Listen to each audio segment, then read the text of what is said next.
Senhora Presidente, senhores senadores, senhoras senadoras, ouvintes da Rádio Senado, telespectadores da TV Senado, eu quero abordar 3 assuntos aqui rapidinho. Primeiro, não podia deixar de ser, Lula. Eu vi algumas vezes a presidenta do Supremo dizer que não podia apequenar o Supremo. Mas o Supremo se apequena a cada dia com essas atitudes, porque a manobra que o ministro Fachin fez contra o Lula é tão visível, tão concreta, que não dá para disfarçar, não tem nem como disfarçar. É uma manobra de verdade. Ele contou os votos na turma, viu que o Lula ganharia, aí ele bota para o pleno.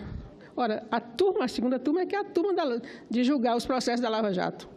Podia até ir depois para o pleno, mas com antecipação, não tem manobra, é a palavra que a gente usa geralmente em plenárias, é manobra explícita. Né? Porque agora sim, não tem como dizer que Lula não é um preso político. Ele está sequestrado para não participar da eleição. Essa que é a verdade. Essa mudança, esse encaminhamento ao pleno foi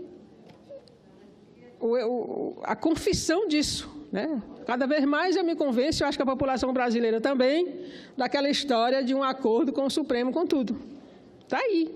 É uma tabelinha, Moro, Curitiba, Porto Alegre, o TRF, mais aqui o Tribunal Superior, o Supremo. Né? Não, é uma tabelinha assim, tudo combinado. Quem é que não vê? O senhor não vê porque botou uma venda nos olhos. Né? Não tem lógica nenhuma essa mudança de segunda turma para pleno. A não ser porque ele contou os votos no pleno e acha que vai ser a mesma votação da outra vez. Ali já é conhecido. Na turma, os ministros iam repetir os seus votos.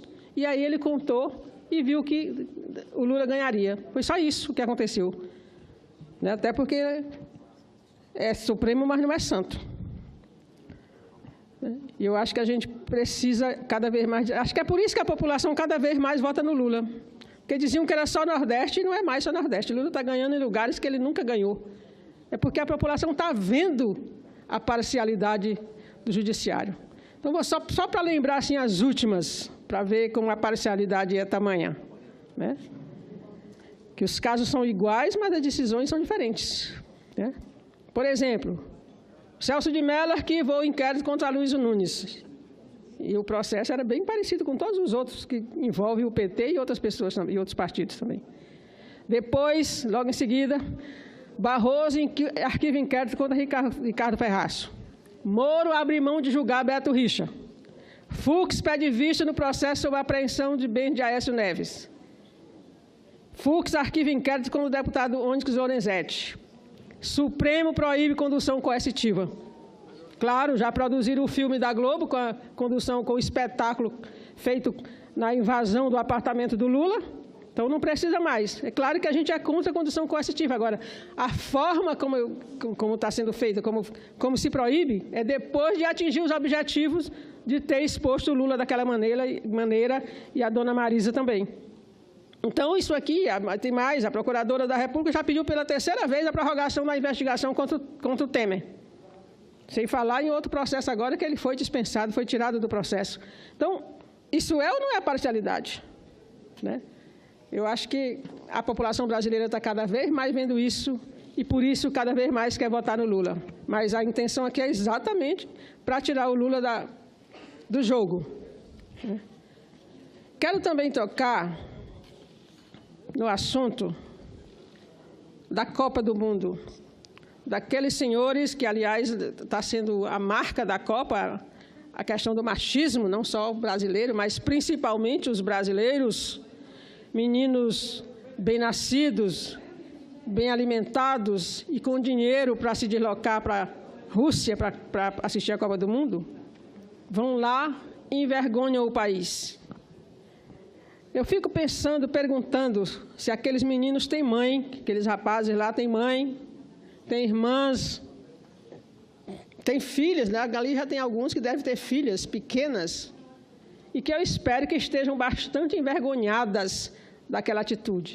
Eu acho que aquilo não podia ficar por isso mesmo. Alguns setores já estão até tomando providência, mas eu acho que o Brasil, a Embaixada Brasileira, tinha que tomar providência de, pelo menos, punir aqueles rapazes, tirando-lhes o direito de continuar a ver a Copa, mandando eles de volta para o Brasil. Aquele desrespeito.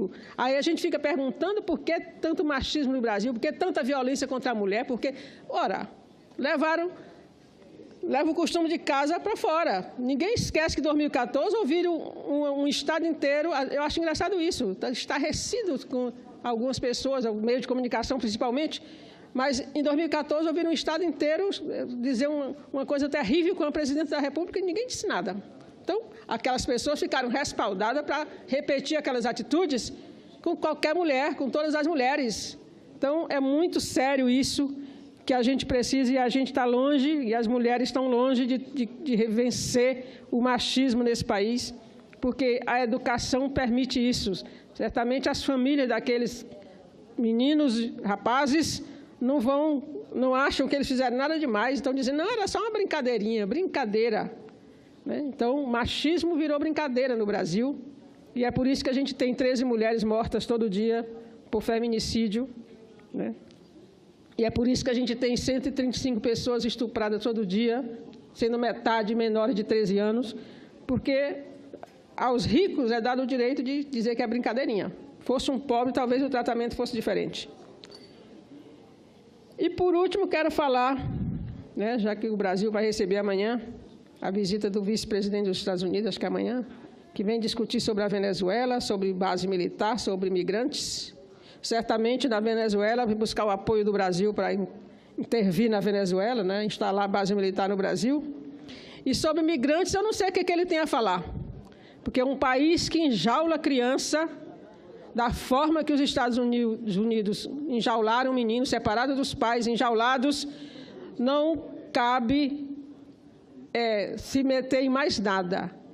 Não tem nem como se falar em direitos humanos, querer intervir na Venezuela, porque aquilo ali é uma grave violação de direitos humanos, e principalmente com crianças. Eu vi aqui muita gente fazer discurso e mais discurso sobre a defesa das crianças, marco legal da primeira infância, e não vejo assim o constrangimento com aquilo que foi feito. A diplomacia brasileira só se pronunciou depois que descobriu que tinha crianças brasileiras também no meio daquelas que estavam lá enjauladas.